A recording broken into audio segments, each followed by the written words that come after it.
et bienvenue dans l'édition du 2 janvier de La Chapelle Info. Voici les titres. Une commémoration de la trêve de Noël de 1914 et un retour sur ce qui a fait l'actualité en 2014.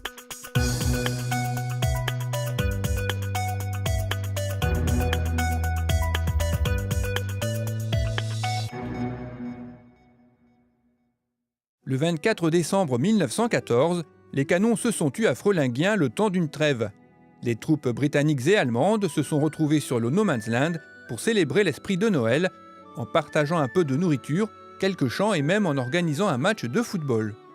Eh bien, c'est cette trêve qu'ont voulu commémorer les églises réformées unies, anglicanes, orthodoxes russes et grecques, sur les lieux mêmes de l'événement. Le rendez-vous avait lieu à la salle paroissiale Sainte-Anastasie d'Ouplin, où une soupe était offerte aux participants. L'assemblée s'est ensuite rendue à Frolinguien à pied, en empruntant le chemin de halage qui borde la Lys, en direction de l'étang situé à l'entrée de la commune. Les marcheurs ont été accueillis sur place par le maire de Frolinguien, Michel Pacaud, au bord d'une tranchée reconstituée. Après quelques mots de bienvenue, des chants ont marqué la première partie de ces commémorations.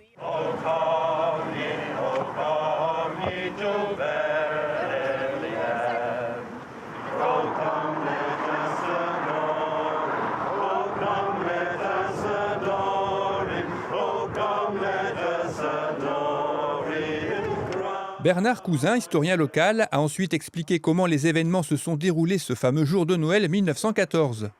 L'Assemblée s'est ensuite dirigée quelques mètres plus loin vers la stèle inaugurée le 11 novembre 2008 qui commémore cette trêve où des prières ont été prononcées. Après ce moment de recueillement, un match amical de football était organisé au stade tout proche qui a opposé deux équipes de diverses nationalités. Ce fut l'occasion pour moi de rencontrer le prêtre chapellois Bruno Marie qui participait à ces commémorations. Alors ici, moi je suis à titre à la fois personnel, parce que, comme beaucoup de concitoyens, j'ai des aïeux qui sont morts au combat pendant la guerre 14-18, notamment un arrière-grand-père qui est mort dans la région d'Arras en octobre 1914. Donc il y a ces liens de famille qui motivent ma présence. Et puis je tenais à marquer ma solidarité avec mes frères des autres églises chrétiennes à l'occasion du centenaire de cette trêve de Noël.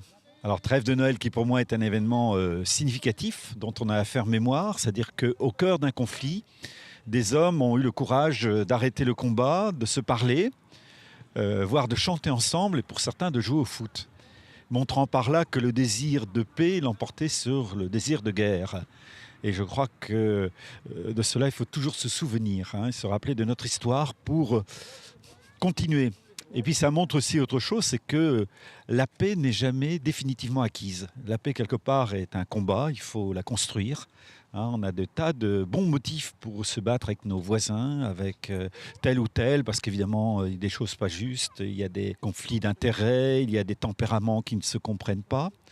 Et donc, il faut que chacun de nous, s'il veut continuer à vivre et à vivre bien, prenne sur lui, apprenne à accueillir la différence de l'autre pour continuer la route ensemble. Et un événement comme ce midi nous montre que on est capable de faire taire nos différences pendant quelques heures, de voir d'abord ce qui nous rassemble, et c'est ça le principal. Et c'est ce qui nous permettra de poursuivre la route. Une route parfois très sinueuse, mais qui, grâce à des événements comme celui-là, nous montre qu'il ne faut jamais oublier que tout est toujours possible. En ce début d'année, je vous propose un retour sur l'actualité de 2014 en images, un volet divisé en 4 parties dont voici la première. En janvier, le Cybercentre a investi ses nouveaux locaux, ouverts à tous. Des initiations et des perfectionnements dans le domaine de l'informatique y sont proposés. Il est rattaché au service informatique de la commune, qui a reçu le 5e prix des trophées de la communication pour le site internet communal. Une journée portes ouvertes aura permis au public de découvrir une exposition sur l'informatique d'hier à aujourd'hui. En février, La Chapelle a élu sa nouvelle damoiselle au terme d'une soirée placée sous le thème du cinéma. 8 candidates y ont participé et c'est Wendy Boulet qui fut sacrée damoiselle 2014 avec en première dame d'Atour Manon Jacobec et en deuxième dame d'Atour Yaël Ducastel. Yaka a organisé son traditionnel festival de théâtre durant les 2 derniers week-ends du mois de mars. Transformé en théâtre pour l'occasion, La salle polyvalente de Vémacar a accueilli 2 pièces. D'abord, Un point c'est tout, une pièce de Laurent Baffy mise en scène par Claudine Lefebvre. Et Vive la colocation, une pièce de Jean-Charles Gaillard mise en scène par Nelly Chastanet. Les 6 représentations ont fait salle comble, il a même fallu rajouter des chaises, preuve que ce festival a trouvé son public. Voilà, c'est tout pour aujourd'hui. Rendez-vous la semaine prochaine pour la suite.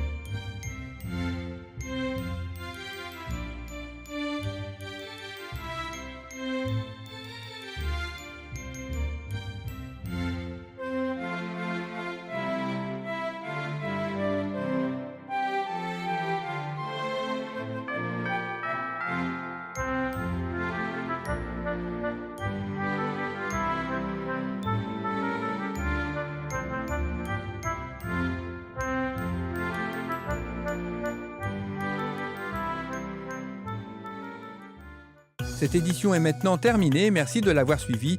Je vous souhaite à toutes et tous une excellente année 2015. Rendez-vous vendredi 9 janvier.